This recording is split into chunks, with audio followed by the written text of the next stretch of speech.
Any company that hangs around 35 years or so has to evolve in order to survive. I think that if we don't evolve, if we're not trying to do something better every day, then we fail. We fail ourselves, we fail our customers, and we fail the industry that we've chosen. Just like the company, the boats have evolved over the years too. The earliest boats were really day boats. They were boats that fished locally. They didn't require much fuel. They came back home every night. A freshwater system was unheard of, and the air conditioner was pushing 2 windows back to open up the cabin. Today we wouldn't even think about boats being built like that. If you look back at the Sensation, which we started in Williston, that was a plank-on frame boat. It was sort of the way boats were built in the day. Plank-on frame boats are exactly what you would think they are. It's sort of like framing a house.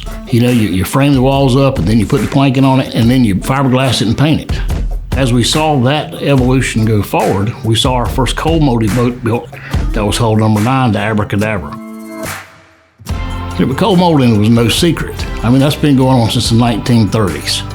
I think most of us know about PT boats, right? We think about that in the 1940s and the famous movies we've seen running around in. They were cold molded boats. So that technology was nothing new. It was just very new to us.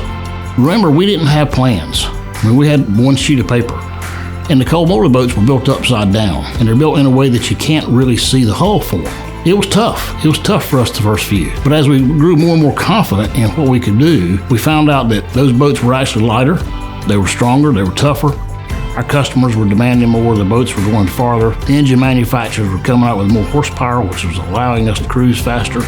So consequently, we had to work in order to make sure we had our customers and our people on safe platforms going forward. I think it's really neat that the boats we build here are all different.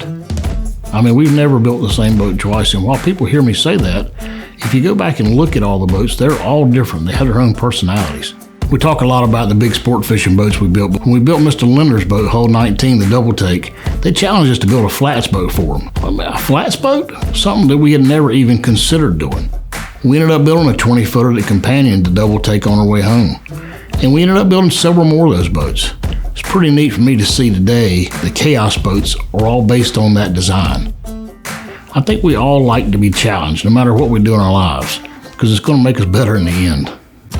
There's no way of knowing what we'll be doing 35 years from now in this industry. As we see the boats fishing more and more around the world, more and more going on their own bottom, it's really incredible. The world has gotten really small. We're seeing a lot of the engine manufacturers continuing to raise horsepower, which are allowing the hulls to be bigger and longer, accommodate more crew and more guests. So to think about what challenges lie ahead it's really pretty exciting. The evolution of boat building, like I said when I first started, is a lot like evolution of companies. I never dreamed we would be in the boat repair business. And it's pretty incredible to think about rolling first boats out on rollers with a bulldozer to now being able to haul 600,000-pound boats and work on them here in our yard. We're going to continue to evolve. We've got great plans coming forward, and I can't wait to bring you all along for the ride. Through the entire history of our company, every single boat has been different. It's had its own signature. It's had its own challenges. It's taught us something.